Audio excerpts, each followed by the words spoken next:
Assalamu alaikum everyone. So today let's understand the binomial distribution. Binomial distribution, as the name suggests, bi means two.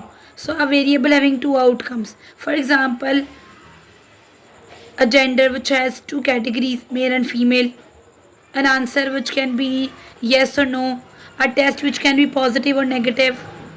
So we have to split the variable into two outcomes. That comes under the category of binomial distribution. So when we want to know that the possibility of the outcome is what, like how many times your answer can be yes or your answer can be no, how many times your test result can be positive or negative. So when we want to find out the probability of an event when the variable has two outcomes, this is what we called as binomial distribution. So binomial distribution gives us the probability, the amount of occurrence of an event or a specific outcome in a given number of trials. Like आपने एक experiment को 10 times perform किया और आप उसमें से देखना चाहते हैं कि कितने टाइम्स आपके पास रिजल्ट जो है वो पॉजिटिव आया और कितना टाइम नेगेटिव आया, या कोई डिजीज़ जिसके बारे में आप पढ़ रहे थे उसके अंदर कितने टाइम्स क्योर और कितने टाइम्स नॉट क्योर का आंसर आता है. So the probability of finding an event is with the help of binomial distribution. तो वो एक्सपेरिमेंट जो आपको सक्सेस या फेलियर की क्लासिफिकेशन को डिफाइन करे और आपको बताए कि सक्सेस की प्रोबेबिलिटी कांस्टेंट रह रही है हर ट्रायल में, हर एक्सपेरिमेंट में. फॉर एग्जांपल जेंडर में the probability of male is constant, that is 50%.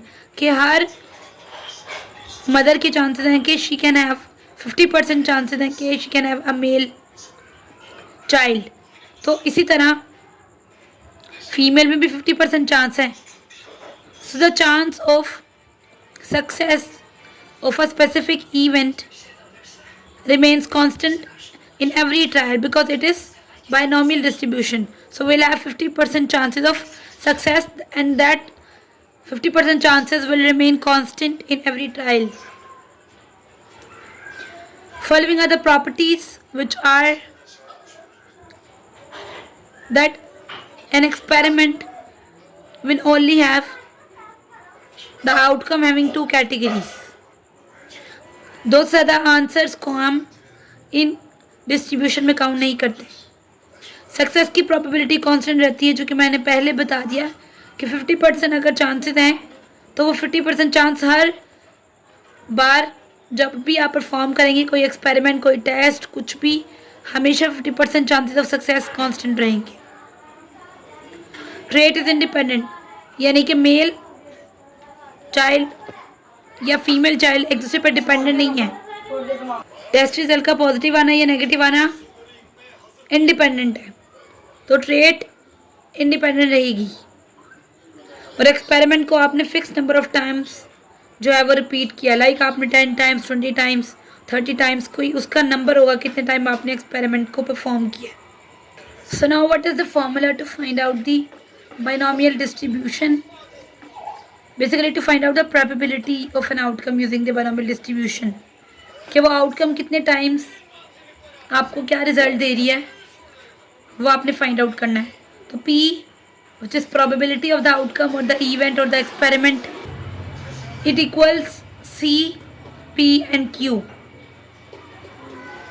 C is a combination term जो कि एक अलग टॉपिक है, लेकिन फिल वक्त के लिए आप इसको ऐसे ही रिमेंबर कर लें कि n is the number of times you are performing that experiment. x जो आपको 1, 2, 3 से लेकर n तक कोई भी नंबर हो सकता है. p जो कि प्रोबेबिलिटी ऑफ सक्सेस है कि अगर उस एक्सपेरिमेंट के सक्सेसफुल होने के चांसेस हैं वो कितने हैं.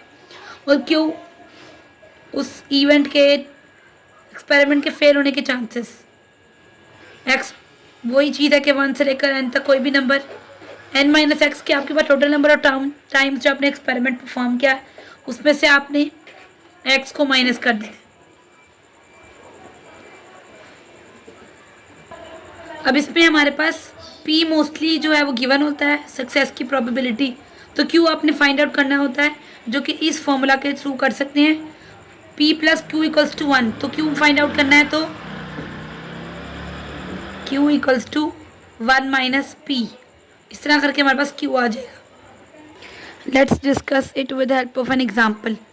30% पेशेंट्स डाई करते हैं एक डिजीज़ की वजह से, तो हमने बताना है कि अगर कोई भी डाई ना करे तो इस बात की कितनी प्रोबेबिलिटी कि कोई भी पेशेंट की डेथ ना हो अगर 5 लोग हैं उस डिज़ीज़ के, तो ये हमने इसकी प्रोबेबिलिटी बतानी।